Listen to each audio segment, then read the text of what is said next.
Justin Fields is completing 62.7% of his passes through 9 games with the New York Jets, has thrown for 1,259 yards and 7 touchdowns with 1 interception, and is posting 89.5 passer rating. He's added 383 rushing yards and 4 rushing touchdowns. But the dual threat ability that made him special in Chicago seems muted in New York's system.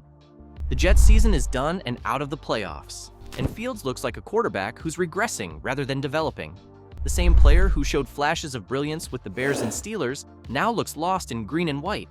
What the hell happened to transform Justin Fields from a promising dual-threat quarterback into whatever we're watching in New York? More importantly, is this the end of Fields as a starting quarterback? Or is there something deeper going on with the Jets organization? Before we continue, if you enjoy this content, please like and subscribe to the channel. Now let's dive in. Let's rewind to where this disaster started. March 2025. The Jets, coming off another disappointing season with Aaron Rodgers' injury-plagued campaign, signed Fields as a free agent to a 2-year, $40 million contract. Fields was still just 26 years old with plenty of upside. The Jets needed a mobile quarterback who could extend plays behind their shaky offensive line. The team and coaching staff believed they could unlock Fields' potential in ways that Chicago and Pittsburgh couldn't. The early signs were promising. Fields looked comfortable in training camp, showing off the arm strength and mobility that made him a first-round pick. He was making throws he hadn't attempted in years, and his chemistry with Garrett Wilson seemed to be developing quickly. Week 1 was an offensive shootout against the Steelers. Justin Fields had an impressive debut for the Jets, finishing with 218 passing yards and 1 touchdown, along with 48 rushing yards and 2 rushing touchdowns. The Jets' offense looked potent, moving the ball effectively and scoring on multiple possessions, but lost. Despite the loss, Fields' strong performance was a major positive takeaway for the Jets, with many analysts noting his improved decision-making and efficient play. In stark contrast to their high-scoring Week 1 performance, the Jets' offense was ineffective in Week 2 in a 30-10 loss to the Bills. Justin Fields had a career-low passing performance, completing just 3 of 11 passes for 27 yards, before leaving the game in the fourth quarter with a concussion. The mobility that made him dangerous was neutralized by Buffalo's disciplined defense, and his decision-making looked worse than it had in Chicago. The pattern of inconsistency continued. Fields did not play in Week 3 due to the concussion suffered against the Bills. In Week 4, he continued to show flashes of his potential by completing 20 of 27 passes for 226 yards and a touchdown, also adding a highlight 43-yard rushing touchdown. However, his red zone fumble early in the game proved costly, as the Dolphins marched 96 yards the other way for a touchdown. In Week 5, Justin Fields completed 32 of 46 passes for 283 yards and 2 touchdowns, but much of his production came in the fourth quarter when the outcome was no longer in doubt. Statistically, Field looked good, but didn't mean much as the Jets kept losing games from costly turnovers and penalties. Week 6, Fields had a difficult day, completing only 9 of 17 passes for 45 yards. Much the same in Week 7, Justin Fields started the game, but struggled significantly in the first half.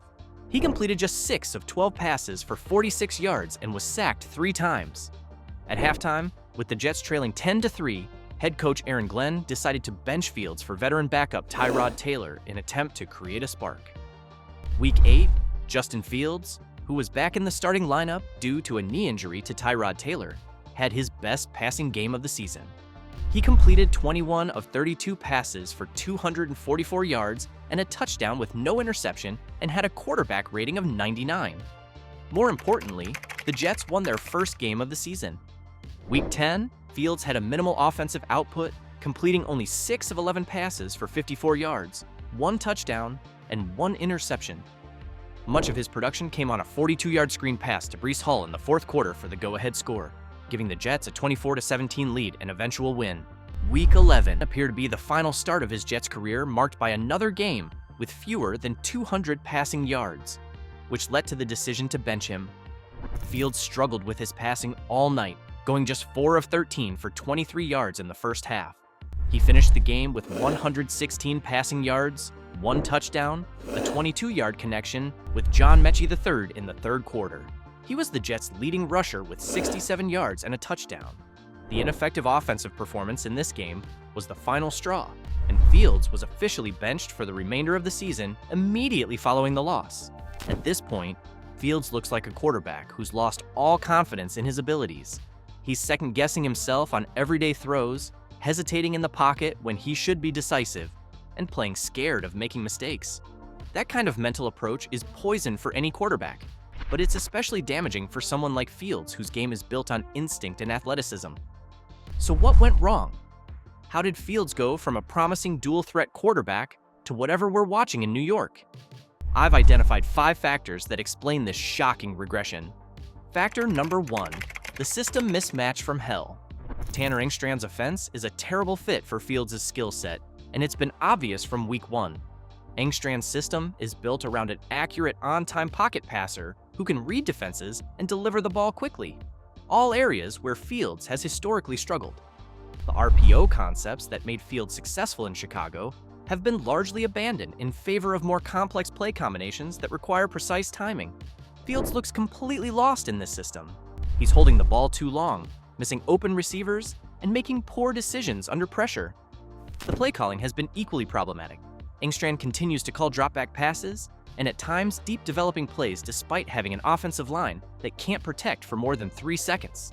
Fields is getting pressured on almost half of his dropbacks.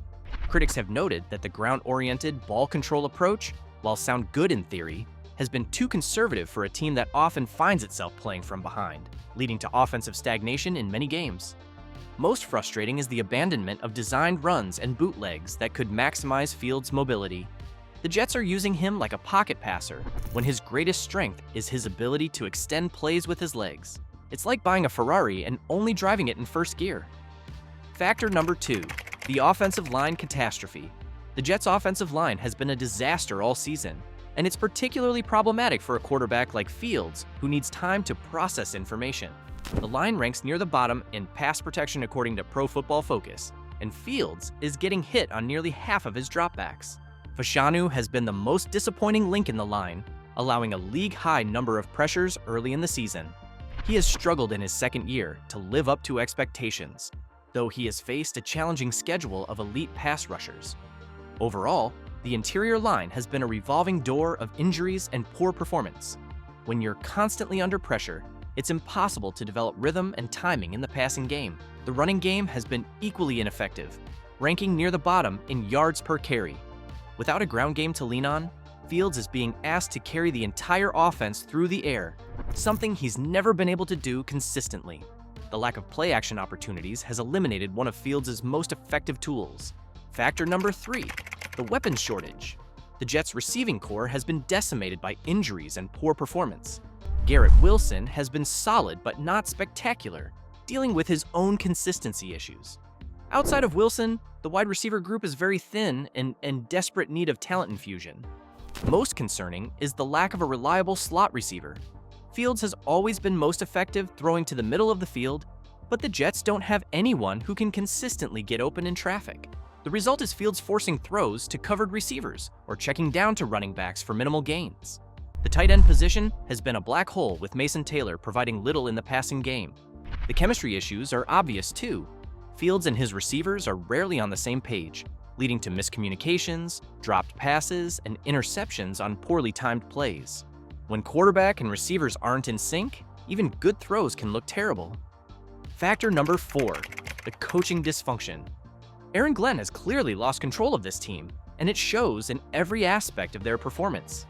The Jets look unprepared, undisciplined, and unmotivated on a weekly basis, which leads to penalties and turnovers during the game. When a team quits on its coaches, individual players suffer, and Fields has been the most visible casualty. The game planning has been atrocious. The Jets consistently look like they haven't prepared for their opponent's defensive schemes. Fields is getting blindsided by blitzes that should be obvious, and the offensive line adjustments are consistently late or non-existent. The in-game adjustments have been even worse. When the initial game plan isn't working, Engstrand seems incapable of making the necessary changes. Fields is left to figure things out on his own, which has led to more mistakes and poor decision-making.